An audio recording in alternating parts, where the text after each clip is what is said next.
안녕하세요. 원리를 찾아라 진행의 박지원입니다.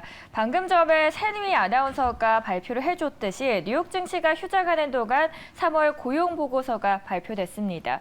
통상 고용보고서는 인플레이션 압력을 가늠하는 지표인 만큼 시장에서도 민감하게 반응할 수밖에 없는데요.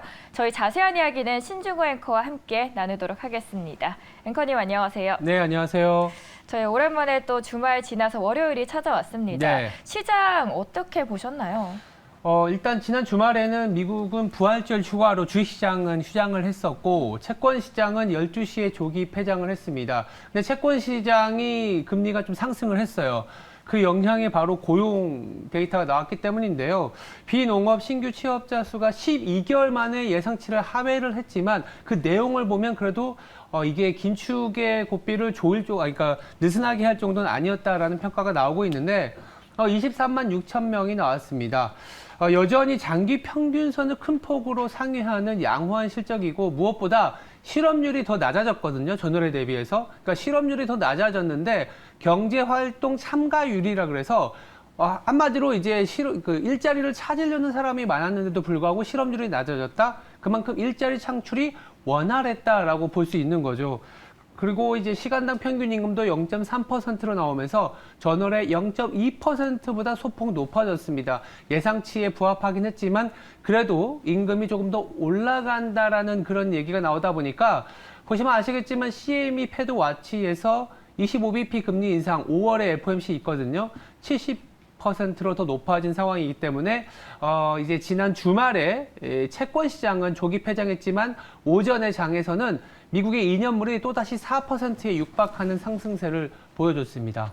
네, 이렇게 자세한 이야기 외신 통해서도 함께 만나볼까 합니다. 첫 번째로는 파이낸셜 타임스의 기사입니다.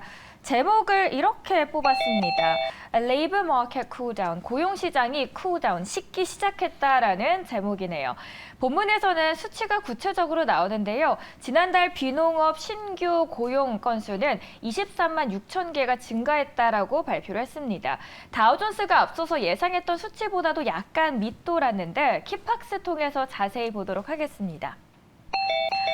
일단 미국 노동시장의 과열이 점차 둔화하고 있다는 지표가 나왔습니다. 여기에 임금 상승 속도 역시 더뎌졌는데요. 다만 실업률은 3.5%로 월가가 전망했던 3.6%를 살짝 하회했습니다. 다시 말해서 연준의 역대급 긴축 여파가 이제 노동시장에 서서히 영향을 미치고 있다고도 볼 수 있습니다. 외신의 평가를 보니까 이번에 CNBC에서는 노동시장의 둔화 징후가 커지고 있다라고 전합니다. 그림 함께 보도록 할까요? 미국 노동부가 공개한 표입니다. 3월에 고용보고서에서는 여가 숙박업, 전문직, 그리고 비즈니스 서비스, 의료 서비스업에서 고용이 계속 늘어났다는 걸 확인을 할 수 있었고요.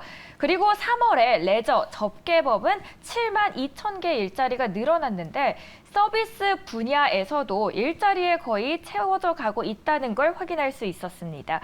다음 그림 함께 보시죠. 실제로 보고서가 발표된 이후 5월 FOMC에서 금리를 0.25%포인트 인상할 확률이 오히려 상승을 했습니다. 전문가들은 노동시장이 둔화했지만 여전히 견조하다라는 사실이 입증되었다라고 입을 모으고 있는 분위기입니다.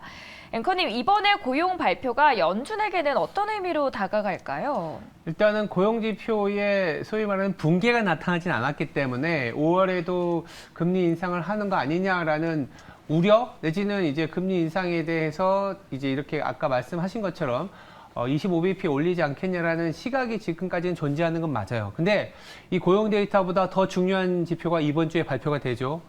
주 중반에 이제 미국의 CPI, 그러니까 소비자 물가 지수가 나오기 때문에 이 소비자 물가 지수의 방향에 따라서는 또다시 이제 CME 패드 와치는 또 바뀝니다.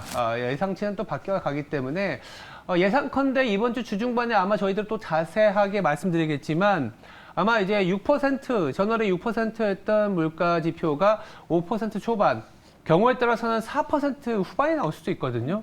그렇게 되면 아마도 5월 달에 금리 인상의 가능성은 좀 더 낮출 수 있는 그런 이벤트가 될 수 있기 때문에 투자자들은 아마 이번 주 수요일에 예정이 돼 있는데요. 그 부분에 대한 포커싱이 더 이 주 중반에는 더 되지 않을까 이런 생각을 하고 있습니다. 연준의 다음 스텝에도 변화를 줬을지는 시장이 열리고 나서 5월 FOMC 향방을 지켜보시면 좋겠습니다.